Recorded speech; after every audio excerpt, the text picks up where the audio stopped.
Je me souviens encore de ce matin-là. Tout le monde pensait que ce serait une journée ordinaire à l'hôpital.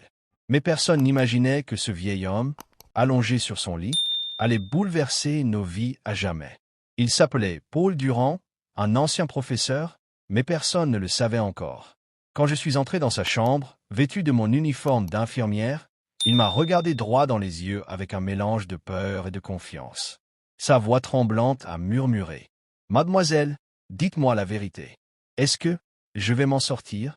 Je me suis penché vers lui, j'ai pris sa main et j'ai répondu doucement. « Monsieur Durand, tant que vous gardez l'espoir, nous nous battrons avec vous. Vous n'êtes pas seul. » Autour de moi, les médecins restaient silencieux. Leur visage fermé trahissait une inquiétude qu'ils n'osaient pas exprimer devant le patient. Le chef du service, le docteur Lambert, m'a jeté un regard comme pour dire « Ne lui donne pas de faux espoirs. » Mais dans mon cœur, je savais que parfois, un mot d'encouragement pouvait être plus puissant qu'un traitement. Les jours passaient. Paul parlait peu, mais chaque fois que je venais changer sa perfusion ou simplement lui apporter un verre d'eau, il me racontait un morceau de sa vie. Il avait été enseignant de littérature pendant plus de 40 ans. Ses anciens élèves venaient parfois lui rendre visite, certains devenus médecins, avocats, artisans, tous me disaient la même chose. Cet homme nous a appris bien plus que des livres. Il nous a appris à croire en nous. Et moi, je découvrais un géant caché derrière ce corps affaibli. Un soir, alors que la pluie battait contre les vitres, Paul m'a confié un secret. « Vous savez, mademoiselle, j'ai passé ma vie à donner. Mais je n'ai jamais eu d'enfant. Je vais quitter ce monde sans laisser personne derrière moi. » Ces mots m'ont serré le cœur. J'ai posé ma main sur la sienne et j'ai dit « Vous vous trompez, monsieur. Regardez ces médecins, regardez vos anciens élèves. Vous avez des milliers d'enfants. Ils portent vos leçons dans leur vie. » Ses yeux se sont remplis de larmes. Un matin, son état s'est aggravé. Les machines s'affolaient, les médecins se pressaient autour de lui. J'étais là, à ses côtés, lui tenant la main pendant qu'il discutait de protocoles et de traitements d'urgence. Paul m'a fixé intensément et m'a dit d'une voix faible « Ne me laissez pas partir seul. » Alors j'ai penché ma tête tout près de la sienne et j'ai murmuré « Je suis là, monsieur. » Jusqu'au bout. Les docteurs semblaient sceptiques. L'un d'eux a dit « C'est fini, son cœur est trop fatigué. » Mais moi, je refusais d'abandonner. Je lui ai parlé, je lui ai rappelé les poèmes qu'il aimait tant. Je récitais des vers de Victor Hugo, et soudain, contre toute attente, ces constantes se sont stabilisées. Les médecins se sont regardés, stupéfaits. « C'est impossible » a murmuré l'un d'eux.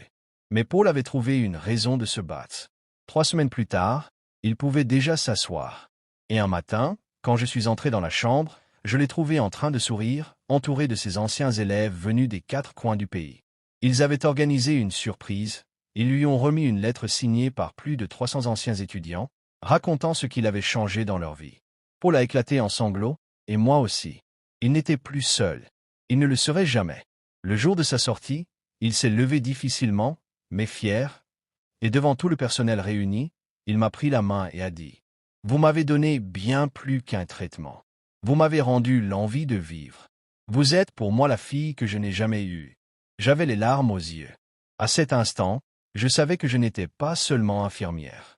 J'étais témoin d'un miracle humain. Les semaines suivantes, Paul est resté hospitalisé. Chaque jour, son état s'améliorait un peu, mais les médecins restaient prudents.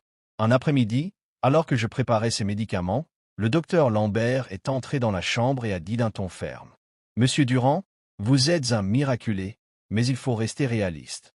Votre cœur est trop fragile. Vous devez accepter que vos jours sont comptés. » Paul a baissé les yeux.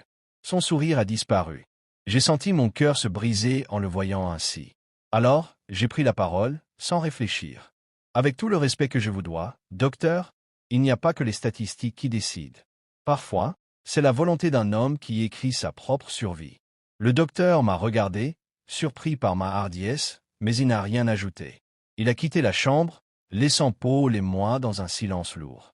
Paul m'a alors souri faiblement et a dit « Merci, ma fille. Vous êtes la seule à croire en moi. » Une nuit d'hiver, vers 2 heures du matin, une alarme s'est déclenchée. C'était dans la chambre de Paul. Je me suis précipité. Il suffoquait, son cœur battait de façon irrégulière. Les médecins sont arrivés en urgence. « Préparez le défibrillateur » a crié un interne. Tout le monde s'activait. Mais dans ce chaos, Paul a tourné la tête vers moi, les yeux paniqués. « Restez, restez avec moi. » Je lui ai pris la main, mes larmes coulaient, et je lui ai murmuré. « Je ne vous lâche pas. Respirez, monsieur Durand. Respirez avec moi. » Les médecins ont tout tenté. Et alors que la machine annonçait une chute fatale, un miracle s'est produit. Son rythme cardiaque est reparti. Toute l'équipe était sous le choc. Le docteur Lambert a murmuré. « Je n'ai jamais vu ça. » Moi, je savais. Ce n'était pas seulement la médecine. C'était sa force de vivre, nourrie par l'amour et la reconnaissance qu'il avait retrouvée. Une fois stabilisé, Paul m'a révélé un projet fou. Si je sors d'ici, je veux créer une fondation pour aider les jeunes défavorisés à étudier. Je n'ai pas eu d'enfant, mais je peux encore laisser quelque chose derrière moi. Ses yeux brillaient comme ceux d'un adolescent. J'ai compris que ce rêve était devenu son moteur. Alors, chaque soir, je l'aidais à écrire. Sur un cahier posé à côté de son lit, nous rédigions ensemble les statuts de son futur projet. Les médecins, d'abord sceptiques, ont fini par être impressionnés. Malgré sa faiblesse, Paul retrouvait une énergie incroyable dès qu'il parlait de cette fondation. Un mois plus tard, contre toute attente, Paul avait assez récupéré pour se tenir debout avec une canne. L'hôpital a organisé une petite cérémonie. Médecins, infirmiers, anciens élèves, tout le monde était là. Paul a pris la parole d'une voix tremblante mais assurée. On m'avait dit que ma vie touchait à sa fin. Mais grâce à une main tendue, grâce à une infirmière qui a cru en moi quand plus personne n'y croyait, j'ai compris que l'espoir est le plus puissant des médicaments. Toute la salle était en larmes.